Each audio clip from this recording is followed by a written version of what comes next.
Did you know you are one of 231,736 providers Australia-wide, helping 649,623 participants nationwide on the NDIS to live a happier, fuller life? Would you like to be assisting more participants or better able to assist your current participants? Welcome to the NDIS Marketing Podcast, the podcast where we help NDIS providers identify their ideal target audience and help them implement marketing tactics, as well as craft their message to attract the participants they can help.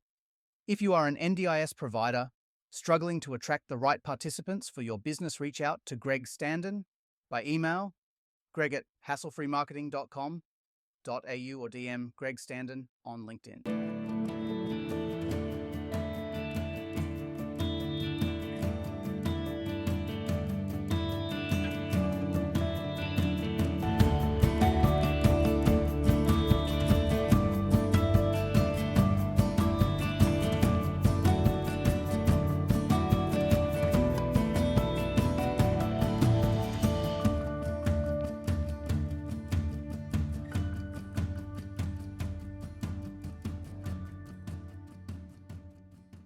Hey everyone, welcome to the NDIS Marketing Podcast. I'm your host, Greg Standen, and we're back this week with Claire-Louise McCracken, and it's a great interview that I'm really keen to get into. She's Carers and Advocates Australia.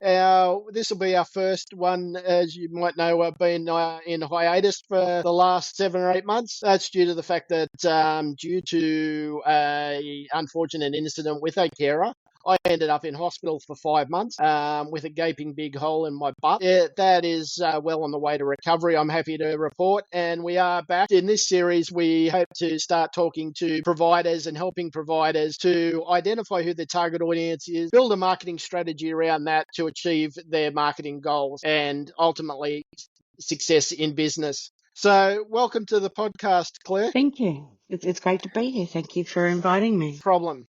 So, Claire, just give the audience and the listeners a bit of a background on who is Claire, what is Claire all about? Well, initially I worked in the information technology field, and I had my own business there many lifetimes ago. And then I homeschooled my children on a farm for many years. My eldest has an intellectual disability and autism. And the other 3 are all neurodivergent also, as am I. And then my husband traded me for several younger models, and I found myself back in Adelaide, having lived overseas for about 25 years, qualified, as many women will understand, as absolutely nothing. So I had signed up to do psychology at Flinders University. I fancied sitting in an office and asking people with lots of plants around me, and how do you feel about that? So I thought, well, I needed to earn some money whilst I was doing this. So I had done aged care for a little while, and so I thought I'd go and do that. I hated it. I cried every lunch hour. And then I ended up in community with someone with a disability, and you had to get to the next shift before you'd left the last one. All this talk about care plans seemed to be whimsical because you were lucky if you knew what they had, and sometimes they didn't know either, or what you were there for. So you had to hit the ground running. Or if you're like me, they didn't care less what they had in terms of their plan. Yep. So I met this man who was 62-year-old classic rocker who got me listening to Creedence Clearwater, Neil Young. And despite me being late for our very first encounter, he had nothing but kindness and patience for me. And I think I discovered for the first time in my life that I belonged somewhere, and it made me feel very valued. It was very much a partnership. It was kind of like a service for one and a half. Being neurodivergent, he was very, very clever man. Though with a neurological condition, he had trouble with his speech, and people just didn't have the patience or time to speak to him. Well, we clashed pretty hard first because he had had a revolving door of stuff, and you get that carer that comes in and I'm here to change your world. I'm friggin' awesome. Well, it's, show me, don't tell me. I was none of those things. Mate, I just sort of my, narrated it along.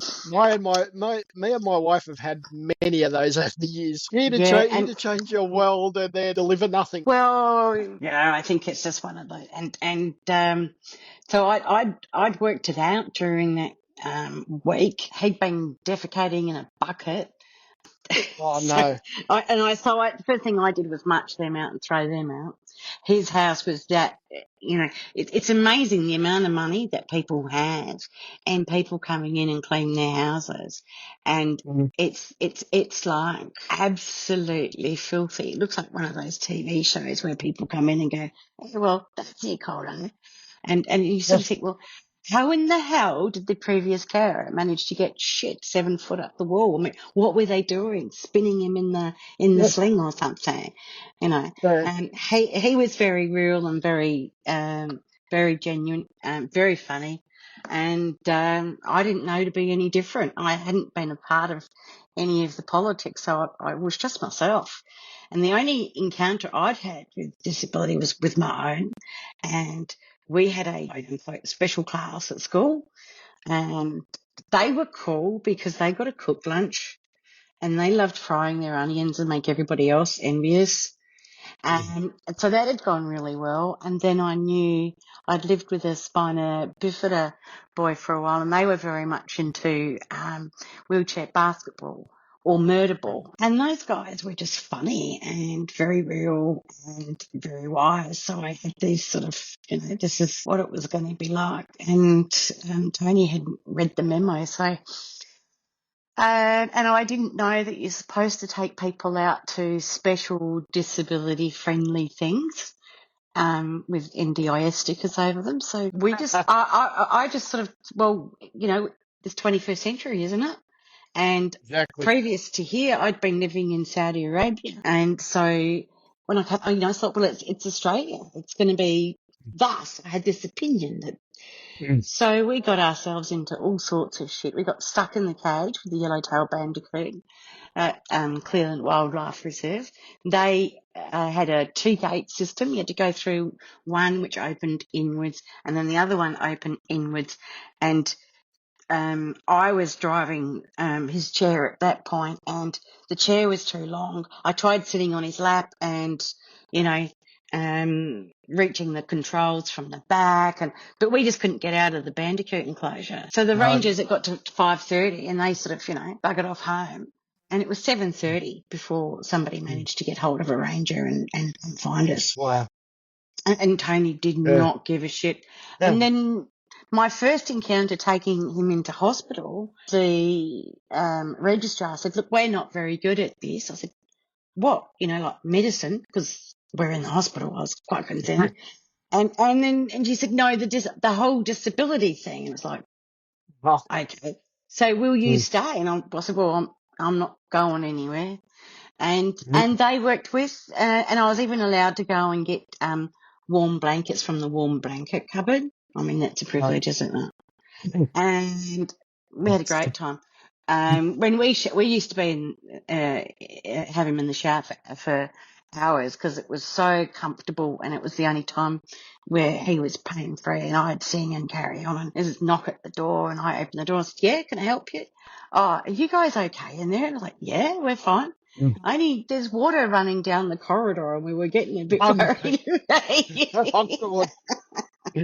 So they were, after that experience, when the Royal Adelaide Hospital moved to the new Royal Adelaide Hospital, it was really, really different. You go in for something completely different, and the registrar's telling me, I don't really think his life's worth living. I think it's probably best if we let him go. It's like, well, can he be dying first before we let him go? Yes.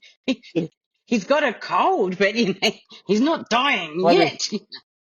I remember growing up with my mother telling me stories of, just let them sit in the corner, and if they want to survive, they'll survive, and let them do whatever they're going to do. Don't encourage them to do anything. Don't pamper them. Just let them be. And being asked, 15 times, well, why won't he stand for an X-ray? Yeah. Is he Yeah. fat or something? Oh Why no. why can't he walk? Well, I keep standing him up, but he keeps falling over. I mean, he's Yeah. just so naughty. And so we got into sailing. We used to go down to Goa, and it was $32 a year. And and that was really expensive. Yeah. So it was on a Saturday, and so we'd go down and $6 for an all-you-can-eat lunch. That was Sailability. And most of Yeah. the carers, I wasn't doing it wrong. They used to sort of like, it was like tailgate warranty. They'd sort of, turf the person out, and then you'd hear the wheels screech, and they'd be gone. So I ended up sort of with everybody else with, fishing people out of the water and emptying people's bags, or trying to unfurl them when they'd got their catheter bag, around the mast, or I don't know, whatever they'd managed to do, or feeding people. And because, even though it's Saturday rates, it's like, they don't have to stay there. They'll go off shopping. Yeah. Or we did D2, determined 2, and that was about immersion therapy. So you get this mask over you, which is like an avatar mask. You can see the whole face. And then this person that, you watch every breath, is that an aspiration, all this sort of stuff. They dunk them 2 meters under the water. Oh God. And I can't believe that people aren't interested in watching that. That No. there's Yeah. this, oh, well, how did that go for you? Yeah. Yeah. I really loved it. I'd get in the pool as well, Right. and we had a really great time. But then, when the NDIS rolled out, they gave somebody who needed 24-hour care something like 26 hours a week. So Yeah, they did exactly the same thing to my wife. My wife is by doctor's orders on 24-hour RN care. They gave her 2 hours a day with a carer, someone who does not have a nursing background. And my wife, as I've mentioned a number of times on this podcast, is a seizure risk, choking hazard. She's aspiration risk, you name it. She's got an SPC. At one stage, she had a peg tube. Yeah, so she's what's considered high intensity, and they won't send her an the high RN. intensity training, if somebody's done it, is really interesting. And Yeah. I've had participants do it with me, so they learn as well. And then we're all on the same page, which is really useful, because they then turn around and say to other carers, well, I'm certified high intensity. Well, what about you?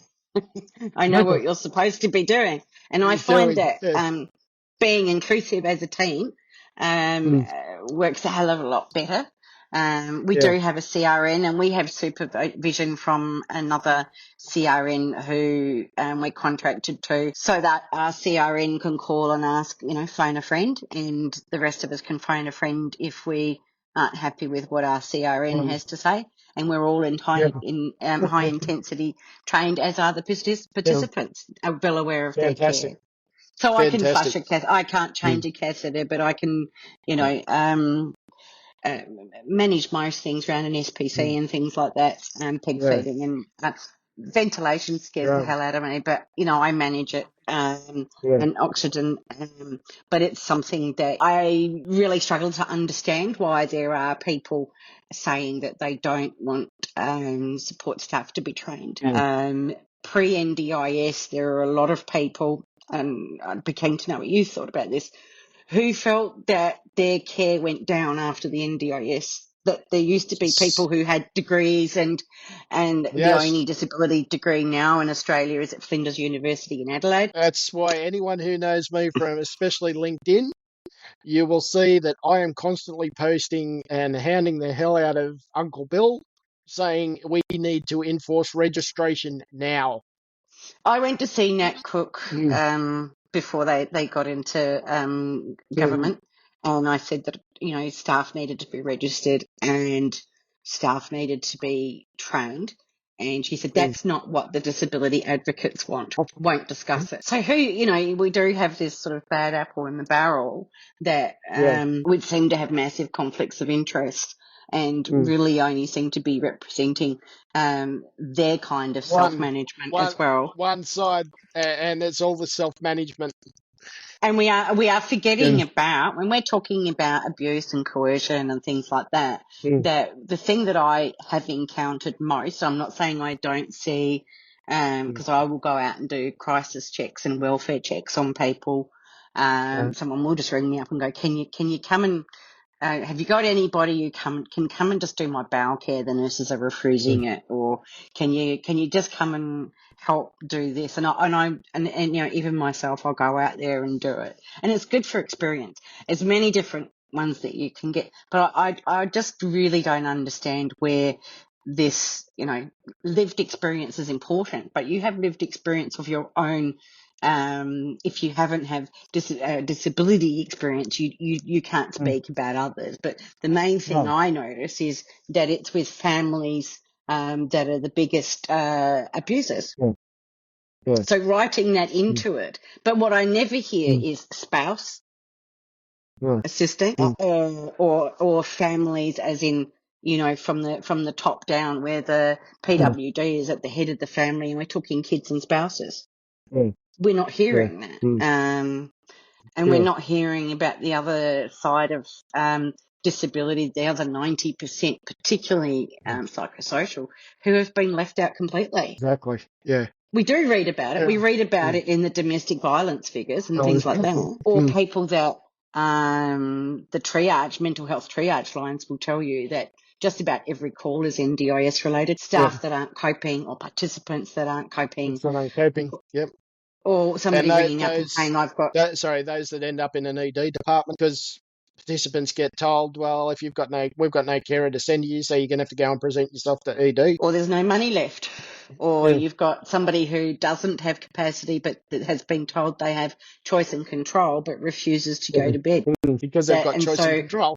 Because they've got choice and control, but they're not been told what that is. Yeah. And then they've been told you've got choice and control. And I feel that was a bit of sleight of hand, actually, because there's still the low expectation of people with a disability, and they still haven't done us the justice of treating us like adults. Exactly, yeah. And if they were, then, you know, we would have been saying no and regulations and hitting back. But it's like, no, can't speak to someone in a wheelchair like that. It's like, please do. Please do. Well, that's what we want you to do. We want to be included. Please do. Don't treat me like I'm, you know, special, and treat me like a human being based on my merit. Please do. But I do the most, you know, where I've gone to court on behalf of people, it's been, you know, family. So I would have thought that, and the other thing I didn't like about the current issues are that this self-direction, so we say, is something that every participant across the span, the whole scheme, whether you are somebody with an intellectual disability or somebody who's profoundly disabled, should have self-direction. And the message was sent out that you only have that, and you'll only have choice and control if you are self-directed, managed that way. And that really upset me, because I thought that was elitist. Yeah. And then they had it's ableist, and I felt that they then had the audacity to sort of say, well, those people will have to, you know, they're not able to self-manage. It's like, but that doesn't mean they can't have self-direction. Since when does one mean the other? Well, capacity is a very variable thing, and supported decision making. Every provider, whoever they are, should be ensuring that person has self-direction. I don't like using support coordinators. We have a team leader who's basically works with the participant and helps them to make the choices and find their own suppliers. I find that it sticks a lot better. It works a lot better and saves a hell of a lot of money with people that they often don't meet very often, and maybe for some specialised things perhaps. I mean, certainly level 3, that's a whole different thing. But I think that it's something that everybody should have by virtue of, you know, this is where that was the very vision of the NDIS in the first place, wasn't it? Or are we Yes. saying that if you're intellectually disabled or you're not capable or don't want to be self-directed, then you're not entitled to choice and control or autonomy? Yeah. And I felt that Or was, I couldn't believe what I was viewing, and that was okay. if you've got an educational disability, well, then now you're not actually the responsibility of the NDIA. You're the responsibility of the education department. Well, yeah, I mean, yes, it should be. We should have the education department for a long time has had those kids within their system that they write off Yeah. because they don't fit within their cookie cutter. Where's Gather? They certainly wouldn't be able to contend with anything different. And I think it's time that changed. But the whole thing we're promoting here is choice. If you've got a whole heap of people that want to go to a special school, let them. The whole Exactly. point is they should have the choice. It's not like everybody has to, because then you've got there are a whole heap of people that got a little union together for the sheltered workshops, and when it said please don't shut them down, they give us purpose and we've built little families. Yeah. Some people Yeah. choose to live together. I was actually the first person in New South Wales to be officially integrated into normal schooling. There were, when I say that, there were people prior to me that were attending normal, in inverted commas, schooling Well, with a I got away with disability. it, Greg. Yeah, but I was the first person to actually be officially under a government program integrated into a normal school.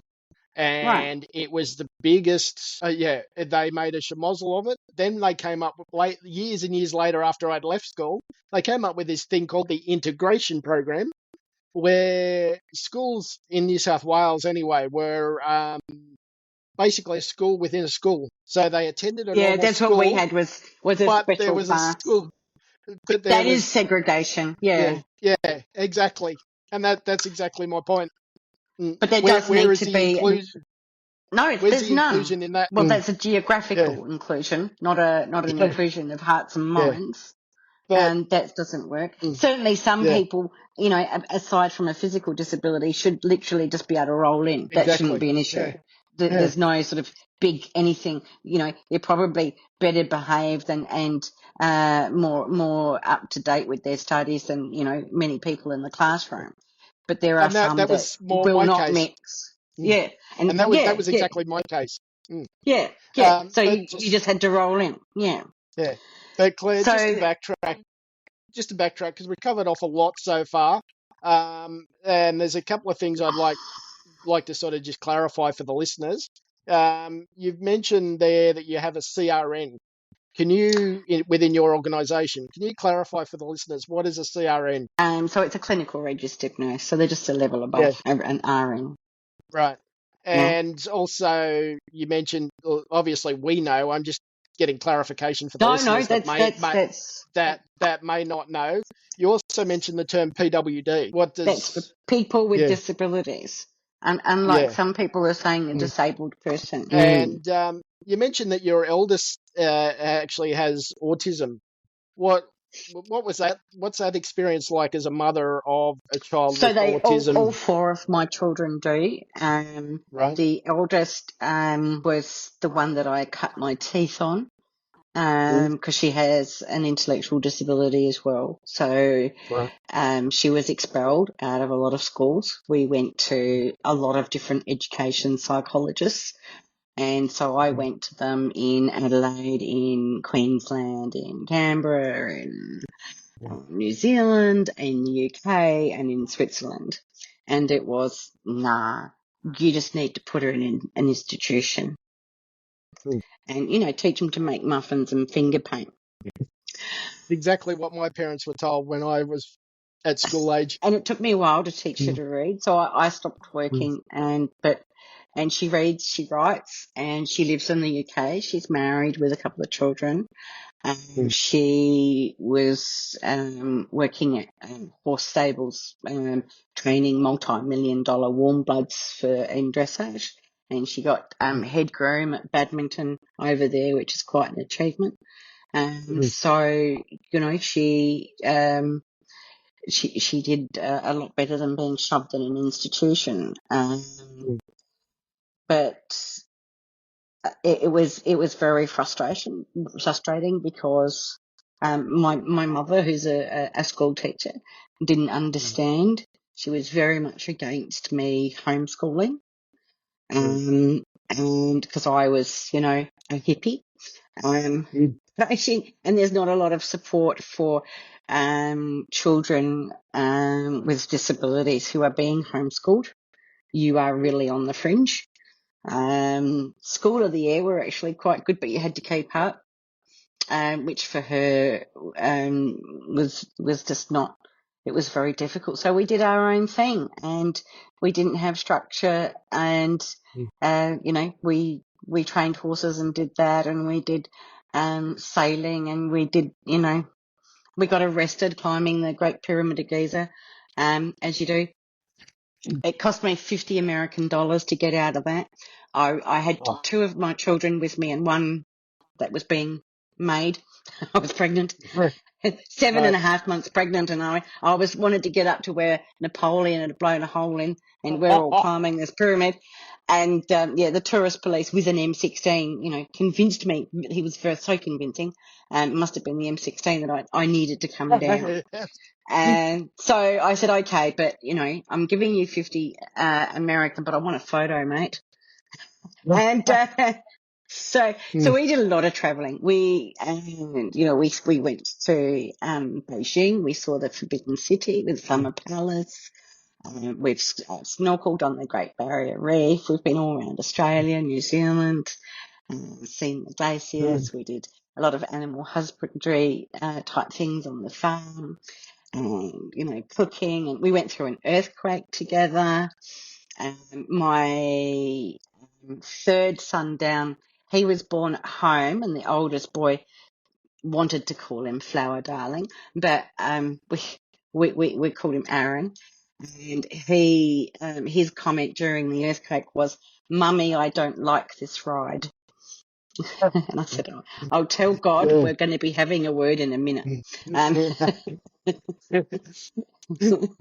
So I still have two at home with me, and they went, when we came back to Australia in 2015, they went straight into school, and they're now both at Flinders University. One's doing media studies, and the other one's doing engineering. And he's really that they're really enjoying what they do. And so where I went to, the big change for me was when Tony didn't get his NDIS. I stayed with him 24/7. Then I was accused of having a relationship with him. It's like, no, I just don't want him to die, He needs to have somebody there. But are you living here? No, I have a house and children and a place to go home. It's just, it's never, well, thank you or anything. And I tracked down where the Prime Minister, it was ScoMo at the time, was going to be at a Liberal breakfast. And I took Tony's dad, who was 94. He had a wheelchair that he got about in at that time as well. And I used to have various changes of clothes with me because sometimes personal care in the morning you accidentally get a shower as well. So yes. I had a posh frock and everything to change into, and my wife used to love doing that. My wife had a carer that she used to love doing that. This particular I don't mind. I mean, wife, I have showered with people when it's been appropriate. It's like we've got 15 minutes to get ready. Pair of us, let's get on with it. she'd leave my wife till the last possible moment because she knew that she'd end up more water on her than. It's my favourite thing to do and always will be. I love showering people. So we went to this meeting, and but poor Bob had an accident, and there were no knickers in the house, so he ended up with my print frilly knickers, and I had none. And it was a very windy day, the day that I met Scott Morrison. I don't know what happened, but when I bent over for the photo, a whole heap of people behind me went, I'm sorry. But 2 weeks later, he got his money. And Right. so in 2018, Carers and Advocates was born through that. So since then, I've done about over $2 million in pro bono. I only do it for people that are not clients as well, and I'll step in if I think I can make a difference. And most of it's not been NDIS, actually. It's been SACAD or VCAD or, hospital advocacy type stuff, where the hospital are, being all eugenic-y, or in fairly sort of civil sort of access type issues. And I've enjoyed that. And what happened was when Tony passed away, the hospital made him nil by mouth because they didn't understand dysphagia, and he coughed and the nurse wet Yes. herself. And so they then removed him from all of his medication. He became extremely ill. He developed his heart. They basically blew his heart out. Yeah. I can relate to that. I went through that, and I'm going through that at the moment. Not and me trying personally, to but get the right yeah. heart medication with the right, Yep. because a lot of people have GERD as well, and they work on different enzymes. So Yep. you really, having your staff trained in medication is really important. I see a lot of people that are way over medicated, or in order to keep them compliant with their rosters, the amount of people that are drugged to go to sleep and they don't realise that they've got several. When you've got to ring up Canberra to get a permission for it, your support worker needs to have some bloody qualifications and oversight, That's so, right. a CRN and somebody above a GP. Yeah. And they need to, know what they're doing. So quite often the answer will be something really simple rather than they'll send people down this complicated track. So, yes, he passed away. They discharged him. We signed all the paperwork and everything. My CRN was with me, and we're driving home in the car. The first thing I did was rock into McDonald's and pick up the biggest cup of Coke that I could to give him a drink because he was bloody dying. And gave him that, and he was just the look on his face. And then they rang me halfway home and said, "We're getting the police." I go, "What for?" "Well, you've stolen our patient." What? Did I fuck? That you've got this discharge paperwork here. Don't play funny buggers with me. He's waiting, I've got the respiration guy there. They're taking us through a safety thing. They have to check the house. We have to tick all the boxes. And we have to, I want to see how I can mount it to the chair, and I'm not completely sure. I'm a bit of a girl sometimes. I can't help it. And that's where I'm going. You're welcome to call the police if you like, but I'd ring your risk management team first. And so I had a wee bit of a breakdown for a little while. It took me a long time. He passed away in our arms. And when we called the ambos, we had 3 turn up and 2 police cars because they'd come backwards and forwards to us so many times over the years, and it was lovely. It really broke me. He was a great mentor to me, and he made me feel accepted. And I always thought that that's what it was, an allyship, an exchange of information, and somebody that knows when to look like family and when to step back and be, part of the wall. It's a professional wall. You're stepping in and out all the time. And I knew that it's not tenable the way it is, because closing the institutions was one thing, but we haven't deinstitutionalised care. We haven't deinstitutionalised people. Unfortunately. Hopefully there's a shift happening in that direction. But you mentioned that you have 3 neurodivergent kids and that you're neurodivergent yourself. Can you explain to the listeners what is neurodivergence, and what is it like to be neurodivergent and raising 3 kids as well that are neurodivergent as well? Well, there are 4. Is that 3 boys and 1 girl, and yeah? yes, and it's like, as I used to explain to my children, it's like being a rabbit in a herd of elephants. Mm. And there's this big pane of glass between, and you just don't understand what the elephants are on about half the time. It's kind of like being from another planet, and I don't understand where people are coming from. I take things literally. So for me, people have scales of 1 to 10, and they might react to something that is a particular, maybe a 2 or a 3.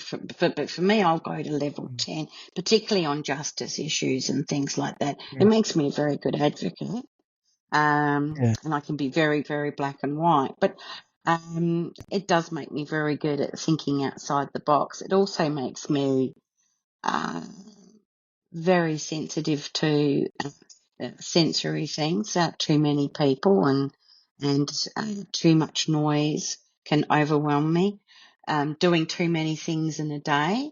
So it's like being somebody in a video game, and you have your health pack, and when the health pack runs down, that's it until it recharges.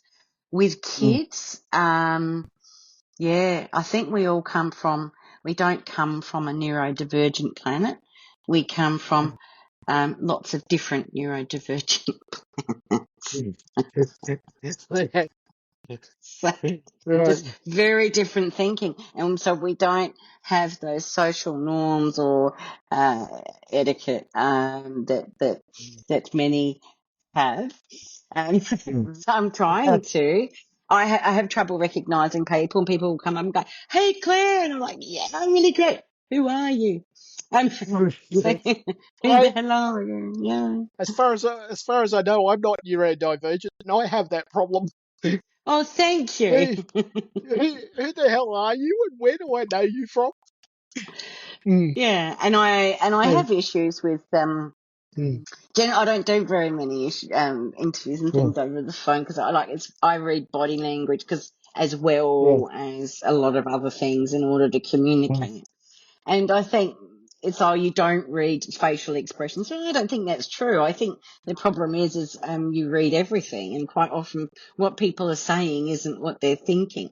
So it's very, And very yeah, difficult to understand what they're on and, about. and I would imagine that's where a lot of your psycho degree would come in. You said you've done a psychology No, degree, or so no? I was all ready to go and do it, but I got stolen, and I chose Oh, commit to disability instead. Yeah. right, right. So So yeah, if I had the chance now and could study, yeah, I think I'd do something cool like philosophy right, and just do yeah, something. I love that. I mean, I like reading mm, about quantum physics and mm. philosophy, and very much into The next, science and things. the next Mm. Stephen Hawking's. No, no, no. Ladies and gentlemen, we have the next Stephen Hawking's on our podcast. If I was a bloke, they would say I was a nutty professor. I am quite different.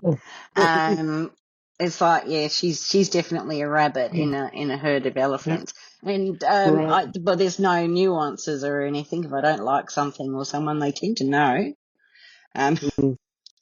but because I believe Right. honesty is respect. Yep. But yeah, it is definitely a challenge with kids being that way, especially males are very different to females in the way they represent. Right. Mm.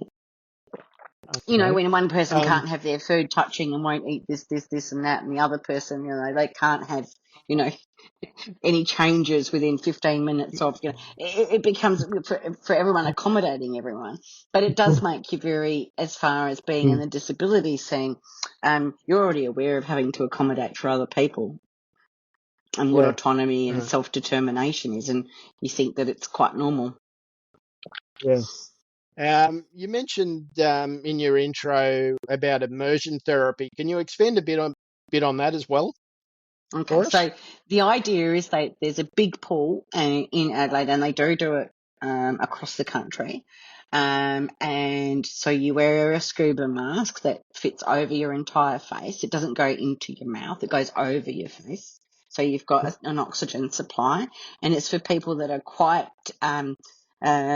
mobility impaired, but underneath the water, without the gravity, some people can even walk along the bottom of the pool or swim, and it takes with the weightlessness, it enables that person to move in a way that perhaps they wouldn't be able to otherwise.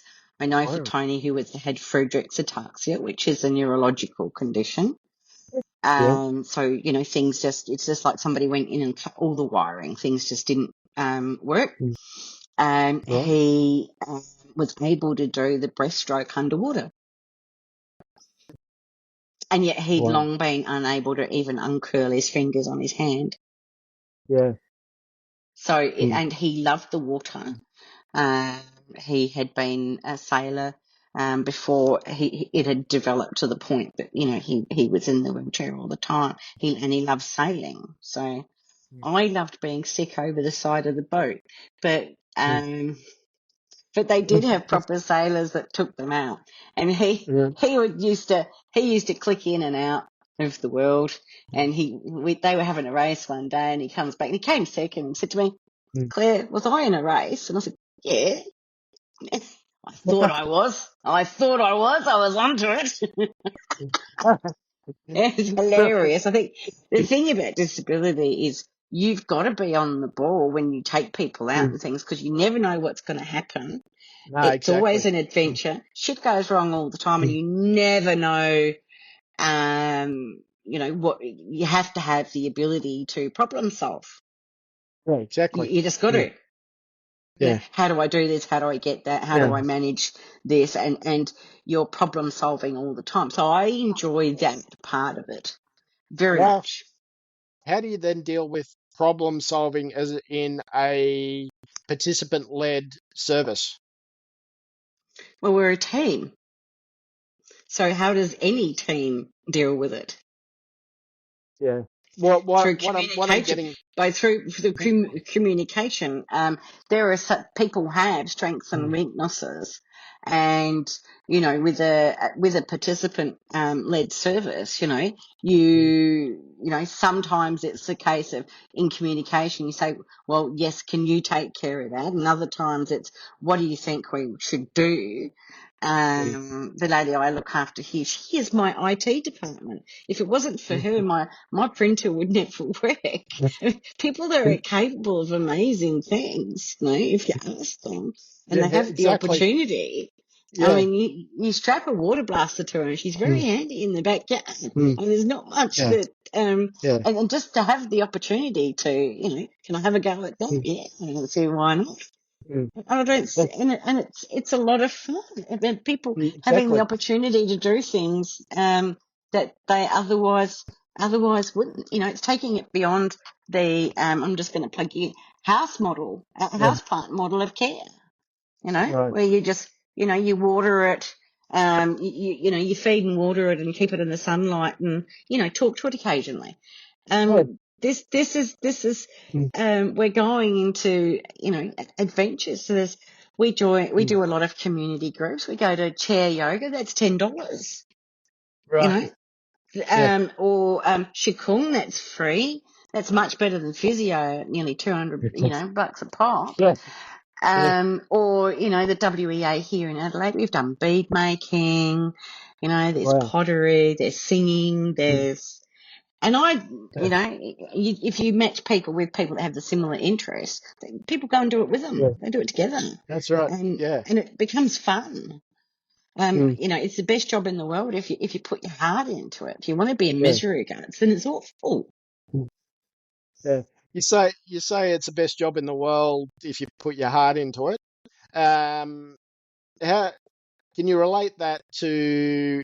You mentioned that you do advocacy or have done advocacy work in courts. Was that right? Yes. I've been up against 3 barristers on my Todd, by myself. So what was that experience like for someone who's neurodivergent and in terms of advocacy, and how did that all play out? I don't think the barristers enjoyed it a right lot. Why can't Were they supposed to? No, I just didn't care. Yeah. I just didn't care. You know, one lady was pursuing her elderly mother, and we were trying to get her out of where she was because she was not looking after her. And I was looking after the chap whose mother it was, and she banned him from seeing her because she wanted all the money in the house. So, Right. and she, this old lady, you know, by the time we got her out, she didn't have long to go. And I asked something along the lines of, you know, so what happens if she passes away before the next court date? And their barrister says, oh, we're going to pursue it in the next jurisdiction. I go, what do you mean? Like, you got a Ouija board, or, you know, what's going to be happening here? I was like, what do you mean? And in another jurisdiction, you know, where are we going from here? Because it's quite senseless. I mean, nobody wins in court. You're lucky if you get a, you know, coffee voucher at the end. But you've just got to keep it small, keep it very simple, and repeat, and rinse and repeat, and you know, believe in what you're doing, and don't take people down avenues that they, you know, that it's not worth it, to fight for somebody to be removed out of care if they're, you know, if by the time you've done it they've passed away, and you've given up all that time with them, being able to spend any time with them at all. You have to use common sense, and so I have a very different outlook on things. But I'm willing to accept other people's outlook as well, especially, you know, when it's their life and their choice. It's not something, I think, that particular case, we had 23 hearings before. Wow. Yeah, and it was grueling. Yeah. And the poor chap didn't remember a lot of the time why he wasn't able to see his mother. And, you know, you'd have to read him the court documents every time and remind him, and then he'd cry like it was the first time. But we did, you know, we did it every time. And it was just something I fell into. I'd come from the corporate world, so, you know, for a set of circumstances, I was supposed I was the wrong person to sort of step through that door, and looked at it and I went, what the hell is going on here? This is Australia. What on earth is going on? Yeah. Yeah. Now, finally, in wrapping all this up, you mentioned that you don't like support coordinators, and with the review that's currently due to be debated on Thursday, and the whole talk about changes from LACs and support coordinators and planners and plan managers and all that thing to navigators. What is it that you don't like about support coordinators, and what are your thoughts on that whole I'm not possibility of sure about changing around navigators. that? I think most support coordinators will know their participant better than a navigator would. Yes. I think that if it's somebody within the team, you're able to offer career progression. And let's remember where support workers were pre-NDIS and the qualifications they used to hold and the capabilities they used to do all of this. And then they know and work with the participant, and they should be enabled through supported decision making that to provide a service that is more like what the participant is wanting. Yeah. And Exactly. changes are instantaneous. I just feel that it works better for the participant, and we get more bang for the buck. And it's where can we, and I'm not saying there aren't support coordinators that don't do a brilliant job. I haven't met any yet, but I'm sure you know, I know there are particularly level 3. I you know, but that's a different thing again. But you know, you had support staff going out there, and you know, they just thought they'd throw, the states just threw anything in the NDIS bucket they possibly could. Yeah. You know, and so support staff weren't trained for all of that. So you know, hopefully, I think if it works as a team all around the participant, and if we stop treading so carefully, we replicate things so much that nothing is effective. If we make it effective through competency and efficiency and clear participant pathways, I think within the one team, not only do you get back to where we were pre-NDIS with qualified staff, a career progression, some pride and professionalism in the role, that you also have it where, they are working in a team, which is led by the participant, Exactly. right? Which is That what was the whole idea. so to my understanding, that was Professor Bonahady and um, Bill Shorten and, or Julie Gillard and whoever it was that came together and came up with this NDIS concept. That was what it was meant to be in the first place.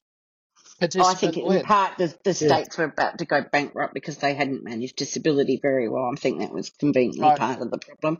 And there Oh, were, okay.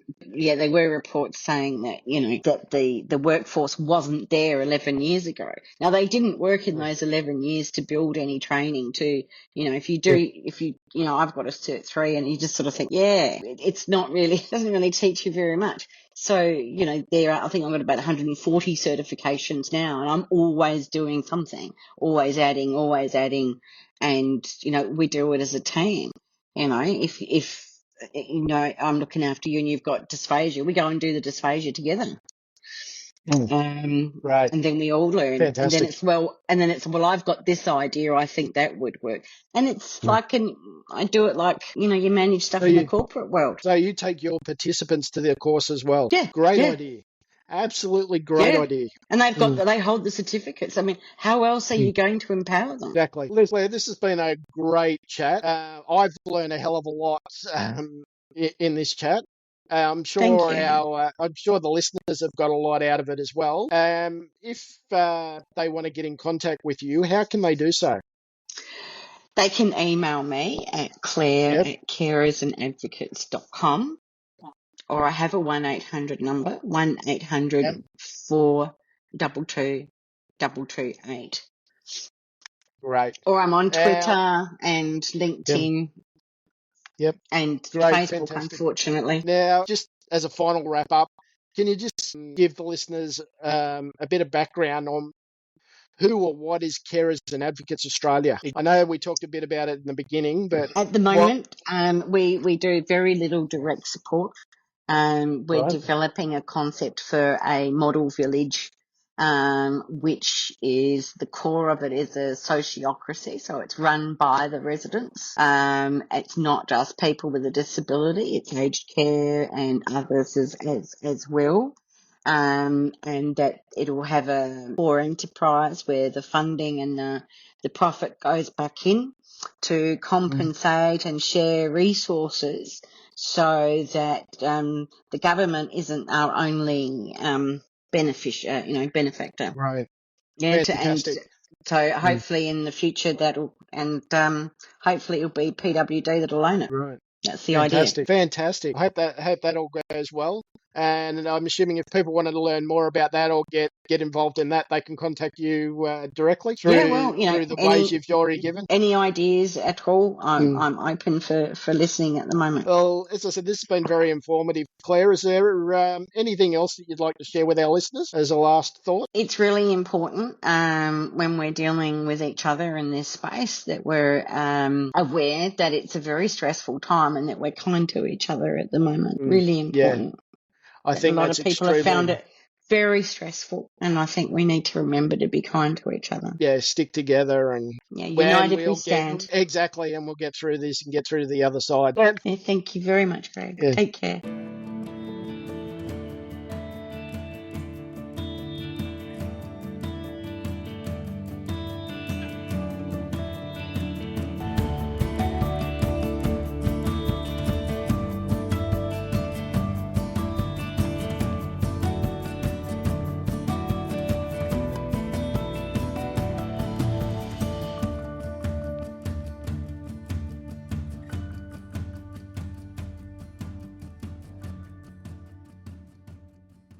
Did you know you are one of 231,736 providers Australia-wide, helping 649,623 participants nationwide on the NDIS to live a happier, fuller life?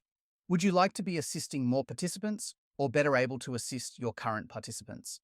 Welcome to the NDIS Marketing Podcast. the podcast where we help NDIS providers identify their ideal target audience and help them implement marketing tactics, as well as craft their message to attract the participants they can help. If you are an NDIS provider struggling to attract the right participants for your business, reach out to Greg Standen by email, greg@hasslefreemarketing.com.au, or DM Greg Standen on LinkedIn.